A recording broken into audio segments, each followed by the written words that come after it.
Hello friend, इस video में हम इंडियन कॉन्स्टिट्यूशन के 12 शेड्यूल्स 12 अनुसूचियां हैं उसको डिस्कस करेंगे।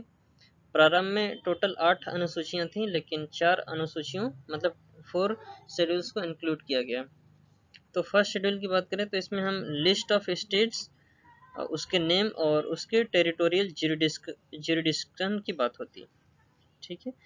दूसरा पॉइंट है लिस्ट ऑफ यूनियन टेरिटरीज, उसके नाम और टेरिटोरियल एक्सटेंट का बात होता है। सेकेंड शेड्यूल में बहुत सारे प्रोविजंस हैं, जैसे कि प्रेसिडेंट ऑफ इंडिया की बात होती है, governor of Indian states, the speaker and deputy speaker की बात होती है, और चेयरमैन और deputy chairman of Rajya Sabha. The speaker and deputy speaker of Legislative Assembly, the Chairman and Deputy Chairman of the State Legislative Assembly, the Judge of Supreme Court, the Judge of High Court, and the Controller and Auditor General of India। तो इसके बारे में बात होती है। Third schedule में क्या है, तो it consist of the form oath and affirmation, शपथ और प्रतिज्ञान की बात होती है इसमें। और सेकंड शेड्यूल में क्या था, सैलरीज और अलाउंसेस के बारे में बात होती है। जितना भी नाम मैंने बताया इसमें, प्रेसिडेंट, गवर्नर, स्पीकर, ये सारे। तो इसमें जो प्रोविजंस हैं ये इमोल्यूमेंट्स और अलाउंसेस, बेसिकली सैलरीज की बात होती है कि किसको कितने सैलरी मिलेगी। तो ये हमारे सेकंड शेड्यूल में मेंशन है। थर्ड शेड्यूल में ओथ और परमिशन है, मतलब शपथ और प्रतिज्ञान जो होता है, जैसे union minister, candidate of parliament election, member of parliament, MP का जो इलेक्शन होता है इसमें शपथ लिया जाता है। थर्ड शेड्यूल में शपथ के बारे में बताया गया। कुछ शेड्यूल यहाँ पे मिसिंग है, उसको हम आगे डिस्कस करेंगे। फिर 8 शेड्यूल में क्या है, 22 ऑफिशियल लैंग्वेज को रिकॉग्नाइज किया गया हमारे इंडियन कॉन्स्टिट्यूशन में। और 9 शेड्यूल में क्या था, ये लैंड रिफॉर्म से रिलेटेड, ठीक है, जमींदारी एवोल्यूशन और लैंड रिफॉर्म से रिलेटेड है।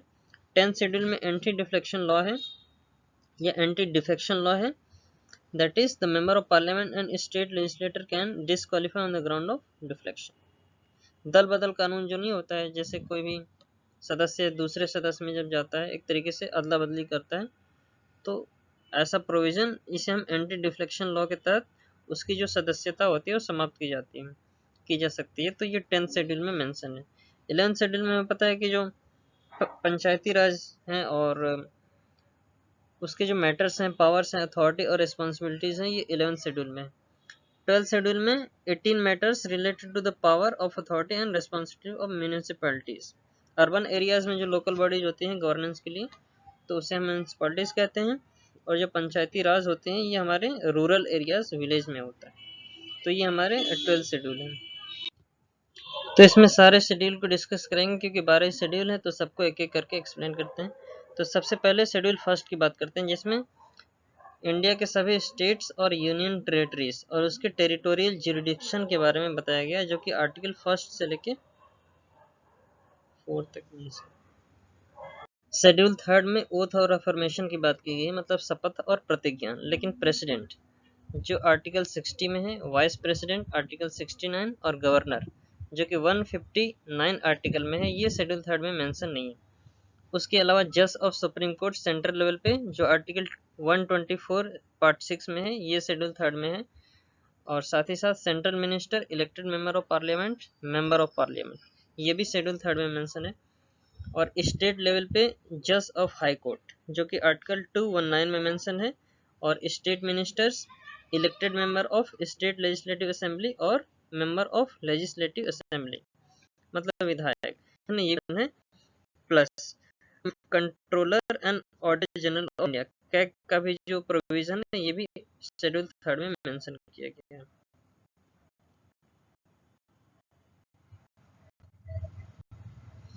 शेड्यूल फोर्थ में क्या है, allocation of seats in council of states and union territories.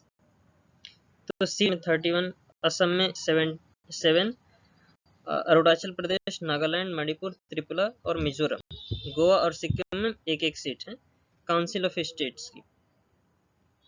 Schedule 5 में क्या है, provision of administration and control of scheduled areas and scheduled tribes. तो शेड्यूल एरिया और शेड्यूल ट्राइब्स जो कि आर्टिकल 244 में है, ये शेड्यूल 5 में भी मेंशन है।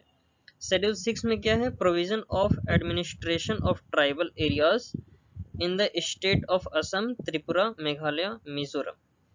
AMTM या ATMM से इसको याद करते हैं। ये 22nd अमेंडमेंट एक्ट 1969 में, जो कि आर्टिकल 244 सेकंड जोड़ा गया और आर्टिकल 275 1 में मेंशन है। तो प्रोविजन क्या रहेगा, जो ट्राइबल एरियाज हैं जो असम, त्रिपुरा, मेघालय और मिजोरम के, तो उसकी बात शेड्यूल 6 में की गई है। शेड्यूल 7 में क्या है, contains the union list. Initially ये 97 सब्जेक्ट थे यूनियन में, अभी प्रेजेंट में 100 सब्जेक्ट्स हैं।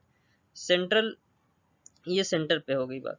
स्टेट लिस्ट जो कि स्टेट में होता है, इनिशियली 66 था, अभी प्रेजेंट टाइम में 61 है। कंकरेंट लिस्ट जो सेंटर और स्टेट दोनों का होता है, इसमें 47 सब्जेक्ट थे, प्रेजेंट में ये 52 सब्जेक्ट्स हैं। फिर उसके बाद शेड्यूल 8 की बात करते हैं। हमें पता है कि इसमें जो लैंग्वेज का अमेंडमेंट हुआ था, लैंग्वेज ऐड हुए थे। इनिशियली 14 लैंग्वेज थे, लेकिन अभी प्रेजेंट में टोटल 22 लैंग्वेज हैं। तो ये अमेंडमेंट के तहत 8 लैंग्वेज को और ऐड किया गया है। तो इसको हम ट्रिक के माध्यम से समझेंगे। तो इसका ट्रिक है सेंधा नमक बोडमास। यहाँ पे सेंधा का मतलब सिंधी लैंग्वेज से है, जो कि 21st अमेंडमेंट एक्ट 1967 में हुआ था, पीएम इंदिरा गांधी की सरकार में। और 71st अमेंडमेंट एक्ट 1992 जो पीवी नरसिम्हा राव की सरकार थी, उसमें 3 लैंग्वेज, नमक का मतलब क्या है, नेपाली, मणिपुरी और कोंकणी, 3 लैंग्वेज को ऐड किया गया। और 92nd अमेंडमेंट एक्ट 2003 में जब पीएम अटल बिहारी वाजपेयी जी थे, तब उस समय 4 लैंग्वेज, बोडमास का मतलब यहाँ पे बोडमास में 4 लैंग्वेज हैं, बोडो, डोंगरी, मैथिली और संथाली। ये 4 लैंग्वेज लास्ट में ऐड किया गया। तो अभी प्रेजेंट टाइम में टोटल 22 लैंग्वेज हो गए। शेड्यूल 9 में लैंड रिफॉर्म की बात होती है, जिसमें टैक्स, प्रॉपर्टी और एबोलिशन ऑफ जमींदारी सिस्टम की बात की गई है, जो कि फर्स्ट अमेंडमेंट एक्ट 1951 के तहत शेड्यूल 9 को ऐड किया गया था। और 44th अमेंडमेंट 1978 को राइट टू प्रॉपर्टी, जो कि फंडामेंटल राइट्स था, आर्टिकल 31 और 19F से हटा के आर्टिकल 300A में उसको इंक्लूड कर लिया गया। शेड्यूल 10 में पॉलिटिकल इंस्टेबिलिटी की बात होती है और एंटी डिटेक्शन लॉ की बात होती है, जो 52nd अमेंडमेंट एक्ट 1952 को ऐड किया गया था शेड्यूल 10, जिसमें डिसक्वालिफिकेशन ऑफ मेंबरशिप की बात होती है। किसी भी मेंबर की अगर वो एक दूसरे पार्टी में दल बदल की रणनीति लेते हैं, तो उसके तहत उनकी जो मेंबरशिप होती है वो खत्म की जाती है, मतलब डिसक्वालीफाई हो जाते हैं। तो ये आर्टिकल 102 के पार्ट 2 और आर्टिकल 191 के पार्ट 2 में मेंशन है। शेड्यूल 11 में पंचायती राज इंस्टीट्यूशन को ऐड किया गया था 73rd अमेंडमेंट एक्ट 1992 में, on the recommendation of LM Sindhi committee, जो कि 1986 में हुई थी। तो LM सिंधी कमेटी के सिफारिश पे पंचायती राज इंस्टीट्यूशन को 73rd अमेंडमेंट एक्ट 1992 को इंक्लूड किया गया था, जो कि आर्टिकल 243 में मेंशन है। और लास्ट हमारा आर्टिकल 243, और आर्टिकल 243 की ए से लेके ओ तक मेंशन है। शेड्यूल 12 में म्यूनिसिपैलिटी की बात होती है। म्यूनिसिपैलिटी को ऐड किया गया है, जो कि 74th अमेंडमेंट एक्ट 1992 को होता है, जो आर्टिकल 243W में मेंशन है। जो लोकल गवर्नेंस बॉडी होती है, रूरल क्षेत्र के लिए पंचायती राज इंस्टीट्यूशन होता है और अर्बन के लिए म्यूनिसिपैलिटीज होती हैं। So this is all about in this video, and this is my YouTube channel. First one is Mathematics Astronomy World, and second one is Financial World by Krishna Singh. So this is all about in this video. Thanks for watching. Thank you so much.